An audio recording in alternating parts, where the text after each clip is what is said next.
At a farm on the outskirts of Kuala Lumpur, Abdurrahman Zaid and his friends from Yemen bought a cow to sacrifice for the Eid holiday. But these days, he doesn't have much to celebrate. أنا الآن لا أستطيع التفكير مطلقاً، محتاج جداً، أشعر بخيبة أمل. Zaid is a student from the city of Ib in Yemen. Last year, he won a chance to immigrate to the US through the government's diversity visa program, making him eligible to apply for the pool of 50,000 US green cards. أعتقد كل مواطني دول العالم الثالث يتوقون للسفر للولايات المتحدة الأمريكية. أنا أتوق للحصول على جنسية بلد لديه من الحرية ولديه من العدالة والديمقراطية. Yemen has been engulfed in a brutal civil war for the past 3 years, forcing the US to close its embassy there in February 2015. So in December 2016, Zaid took all of his savings, sold family possessions, and borrowed money from relatives to travel to Malaysia so he could apply for entry to the US at the American Embassy in Kuala Lumpur. هذا رسالة موعد المقابلة، إنه لديك موعد مقابلة في كوالالمبور. So far, the trip has cost him more than $10,000.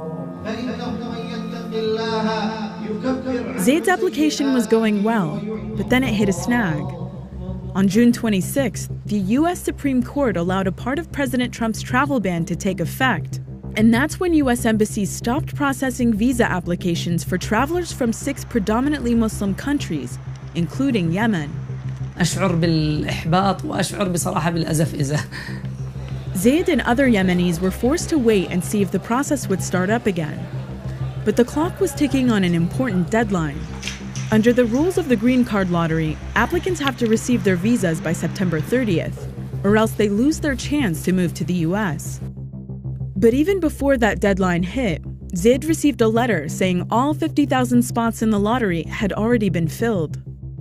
لا أستطيع العودة إلى اليمن بسبب الحرب، وأيضاً لأنني استلفت الكثير من الأموال وبعت أغلب ممتلكات والدي، فالعودة إلى اليمن أصبحت مستحيل جداً أن أعود إلى اليمن.